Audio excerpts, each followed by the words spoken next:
speaker for this session is Mr. Vineet Malhotra. He is the director, co-founder of Kale Logistics. We welcome you warmly on stage. So good afternoon again. Just check that everybody's awake and not slept off. Good afternoon. Thank you so much. So one of the common things that I've been observing since yesterday. Yesterday I wasn't there, but I've heard, is everybody in each session has spoken about digitization, and invariably around digitization comes with the fact that the industry that we are in. Essentially, there are a lot of stakeholders. And these stakeholders, all said and done, in terms of moving shipments, essentially then, interact with each other. And what do they interact? In as much as cargo physically moves, the information also moves. So effectively, if there is a way to look at how this information movement can be streamlined, and hence and therefore benefit from it, that's the topic that I would be talking today. I'm sure most of you have heard of cargo community systems. These are also called as port community systems, airport community systems, single windows, and so on. So a generic term is called cargo community system, and these have definitely the power, and that's something our experience has been in terms of transforming the way that the business is done. A little bit about me. One of the aspects that I bring to the table is that I'm part of an association called the International Port Community Systems Association, which is an apex body of close to about 50 plus ports and airports across the world where such systems are being used. So let's talk about, first thing is about what is this cargo community system is all about, what is the genesis of it. Sorry. Some benefits to stakeholders, and there's been this whole discussion around the fact that there are benefits. We've also, in our studies, tried to put together as to what could be the monetary benefits. I mean, end of the day, nothing is free, and all said and done, if these systems come in, and there is a certain amount of investment which is possibly needed by each stakeholder, do they get benefited monetarily? We'll also talk about something which is likely to come up. The International Maritime Organization has come out with a mandate. We all know this. 1st of January 2024, there's something called maritime single window which has to come about. So what is this whole thing about? Does it fit into the cargo community systems? A very innovative concept of sea to air, making it actually multimodal in true sense for international shipments. This is something which is practiced in, for example, Middle East, in Singapore. How is it relevant, and what can possibly digitization do there? There's another one, and which is very, very specific to Sri Lanka, and I'll talk about it. If you have a port here and there's a port elsewhere which is doing business, then how can you actually establish, apart from the freight corridor that you've already established, how can you establish something called the digital corridor? And time permitting, a little bit of success stories that we've been part of and what Kale does. So let's see this slide first, and this is my favorite slide. This is the story of 9 blind men and the elephant. What is the elephant here? Anybody? Who's the elephant? Cargo is the elephant. And all the stakeholders are the 9 blind men. Essentially what everybody does is, without realizing, works in their own silos. And everybody looks at it from a different perspective. And once, obviously they're a little more blindfolded in a sense, there are problems to be seen. If you take this blindfold away and put it together, and then everybody sees this whole piece together, that's where I guess actual transformation happens. The concept of cargo community systems or single window is based on this, or the concept of trade facilitation, which essentially empowers communities to come together, which is the cornerstone of what single windows are all about, is based on this story. Now, I'm sure many of you would have seen this slide earlier. This comes from the United Nations Charter 33. And this is called the onion peel model. I mean, you have the onions, rings, if you peel the onion. There are 5 elements in this. And what are these 5 elements? Basically, what it is saying is that in any country, in international shipments, there is obviously customs. Customs is the central theme. So customs needs to be automated. Incidentally, out of 180 members of the World Customs Organization, 153 already have systems. 90 of them use Asecuda, which Sri Lanka is also using. So fantastic. Now that work is already done. The next layer is the layer which is called the custom single window, regulatory single window, also called as national single window, electronic single window. You call it by whatever name. That is something that I think Sri Lanka has been trying for some time. A World Bank study has also been done. That is yet to fall in place. The next layer is what is the cargo community system. If the previous layer was more about government to government, basically, the concept becomes G to G or B to G. B to G is business to government.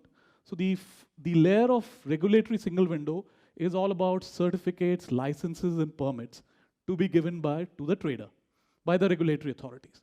The next layer is more about B2B, which is what we've been talking about, which is about port community systems, airport community systems, and all. And the next layer to that, which is the penultimate layer, is about bringing all other stakeholders like banks, financial institutions, insurance companies, etc., into the fold.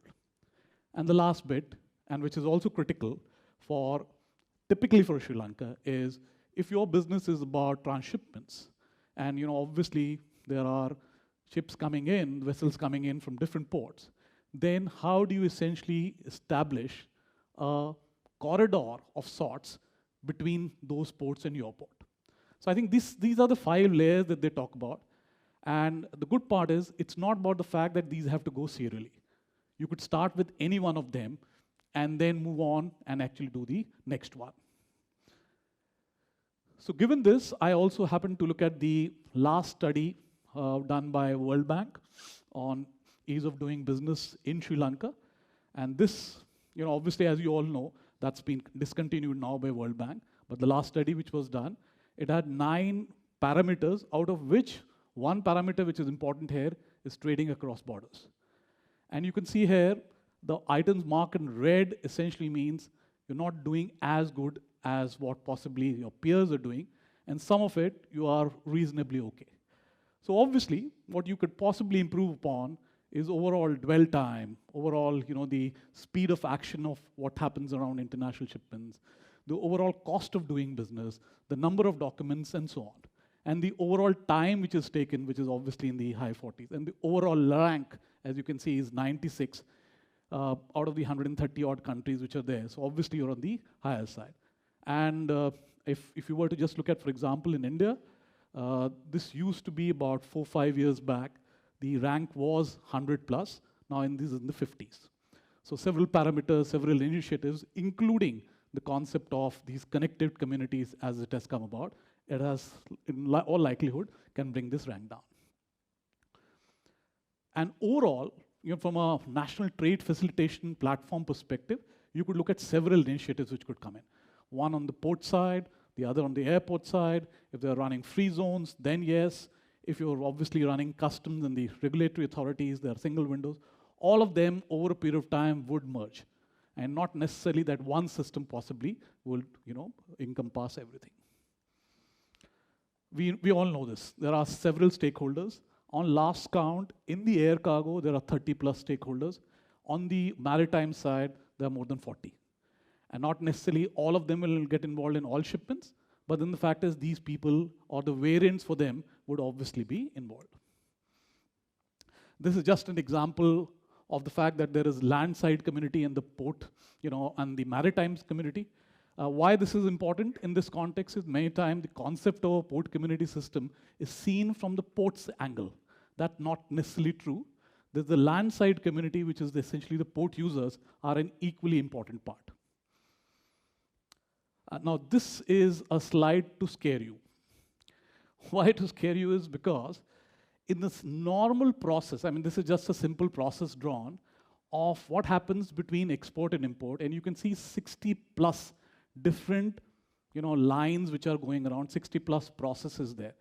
Now, depending on each country, each port, no two ports are similar, all of this changes and becomes even more complex. Now, that's on the port side. And if one thought that air side would be simpler, this is how the air side looks like. Very, very similar stuff, which is basically complexity is built in over a period of time. Essentially it just goes on and on. Just to give you an example, those from India would obviously know, in the main port in Mumbai, in the JNPT, there is a form, which is basically automated and still called by that name. So form 6, for example. So the question was, and the first time that I came to know of it, I did ask, where is form 1, where is form 10? So what happened? So what happens is, over a period of time, there are several processes which come in. Again, the 9 blind men stuff starts coming in, everybody starts working in silo. It's the same information asked in different forms. And then over a period of time, such complexity emerges that this type of thing, is essentially what people are faced with. So given this is what it leads to. Essentially 6 areas where it kind of leads to. Overall dwell times, whether on the land side or on the sea or the air side, essentially becomes a challenge. It leads to congestions at times, and there are cases where in peak times there is significant congestion. There is overall cost of doing business, and there's so much of hidden costs which are obviously come in. That becomes a challenge. Security of cargo and people is another area which becomes a challenging task. Compliance with the rule of the law is another area which is a factor. And wholesome documentation becomes the order of the day. Given the fact, and again, this is the IATA statistics you can see at the bottom. A particular air cargo shipment is accompanied by 30-odd documents, 120 copies, and 200 signatures. So then what do we look at from a cargo community perspective? On the left-hand side, to my right, essentially you would see is what happens without the CCS.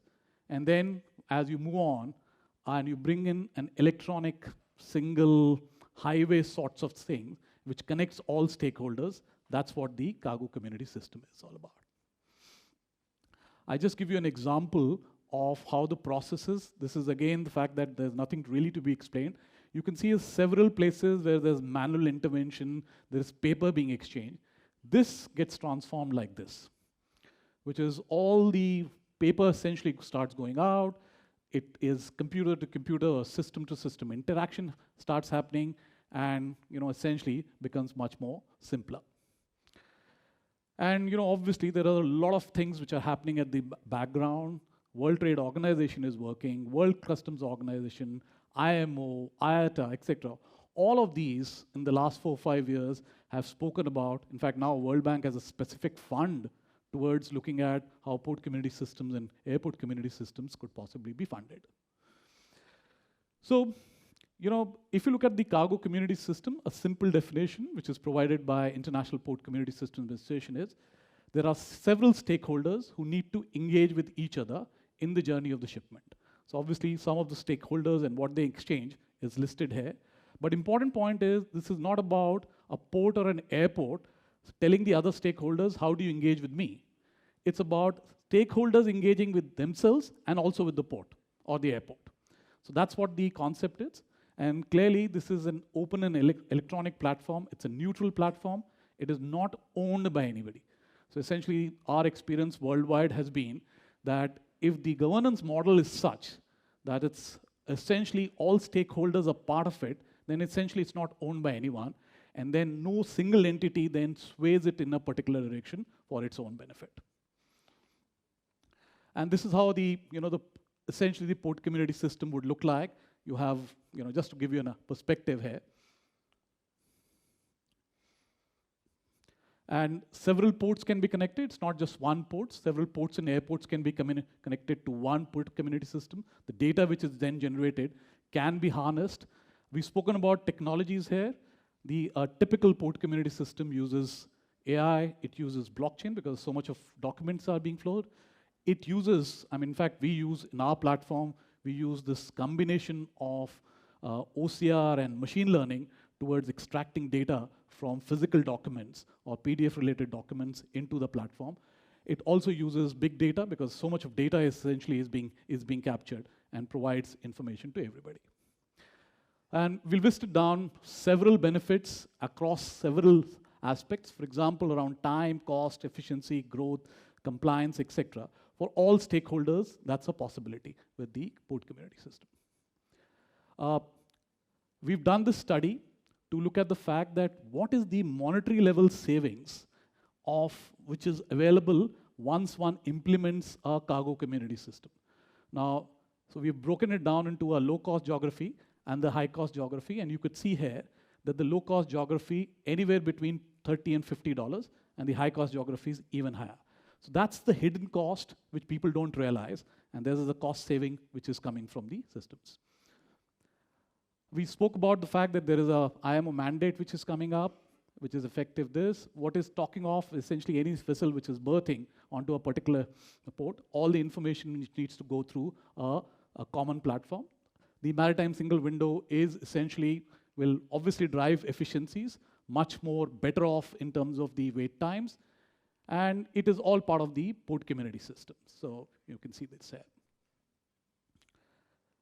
There is sea-to-air, which one can enable. What happens on the sea side, you could obviously take that information and actually give it on the air side, and that corridor could possibly be also established using the port community and the cargo community system.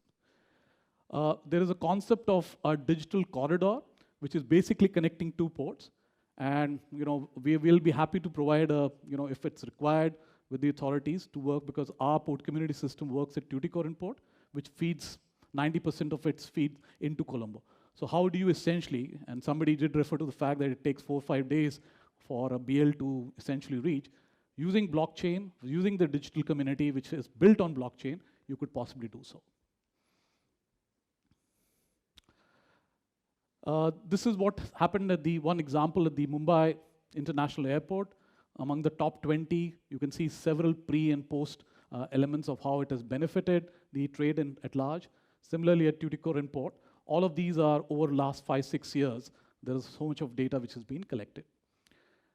A little bit about us. We are obviously a company based out of India, but in several locations. We do close to about 50-odd ports and airports across the world, a wealth of experience.